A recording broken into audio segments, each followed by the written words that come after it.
నేను ఆ విషయానికి ఏమని చెప్తున్నాను, నీ దగ్గర నేను తీసుకున్నా, నీతో మాట్లాడేది, నీకు డబ్బులు ఇచ్చి నేను విత్తనాలు తీసుకున్నా, నీతో నేను మాట్లాడుతున్నా, నువ్వు నాకు సమాధానం చెప్పంటే నాకేం సంబంధం లేదు, కంపెనీలతో మాట్లాడుకోలేదు అని చెప్తున్నాను. ఆ కంపెనీ కంప్లైంట్ ఇచ్చుకోమంటాడు, ఎవరు కంప్లైంట్ కాదు.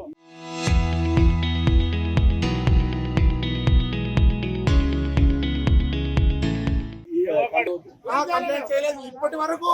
నేను పెంచుతా ఖచ్చితంగా చేసే పరిష్కారం అన్నాడు. బుధవారం రోజు రాని నేను పరిష్కారం చేస్తా అన్నాడు. ఈ రోజు ఏం చేయకుండా నాకేం సంబంధం లేదు అంటున్నాడు.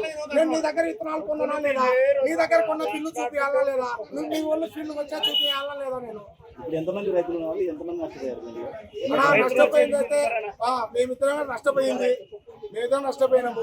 అతను రెస్పాండ్ కావట్లేదు, అతను నకిలీ విత్తనాలు తెచ్చి అమ్మినాడు, మంచి తెచ్చి అమ్మినాడు. నేను ఇప్పుడు నీ మీద గొడవ పడుతున్నా, నువ్వు నాకు మంచి విత్తనాలు తెచ్చి కంపెనీ మీద నువ్వు గొడవ పడవచ్చు కదా, నెల నుంచి నువ్వు ఎందుకు గొడవ పడట్లేదు అంటే నేను నకిలీ విత్తనాలు తెచ్చి మాకు అమ్మినావు, రైతులకి అమ్మినందుకు మీరు గొడవ పడట్లేదు. నేను నీ మీద గొడవ పడుతున్నా కదా, వచ్చి డబ్బులు ఇచ్చి నీ దగ్గర విత్తనాలు నీ దగ్గర గొడవ పడుతున్నాను. నేను నువ్వు గొడవ పడచ్చు కదా కంపెనీ మీద.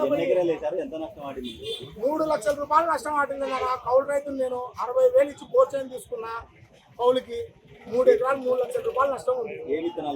జీనెక్స్ 789 విజయలక్ష్మి ట్రేడర్స్ లో యుగంధర్ రెడ్డి దగ్గర విత్తనాలు తీసుకున్నా. నవంబర్ 16వ తారీఖు విత్తనాలు తీసుకొని నాటిన. మా డిమాండ్ మాకు నష్టపరిహారం కట్టియాలి, సాపత్రం కట్టిస్తారు, కంపెనీ వాళ్ళు కట్టిస్తారు. లేదు అంటే ఒక ట్రాక్టర్ కి ఒట్టి చొప్ప ఉంది, అది కంకులు లేకుండా అది మొత్తం తెచ్చి రైతుల మందరం ధర్నా చేస్తాము.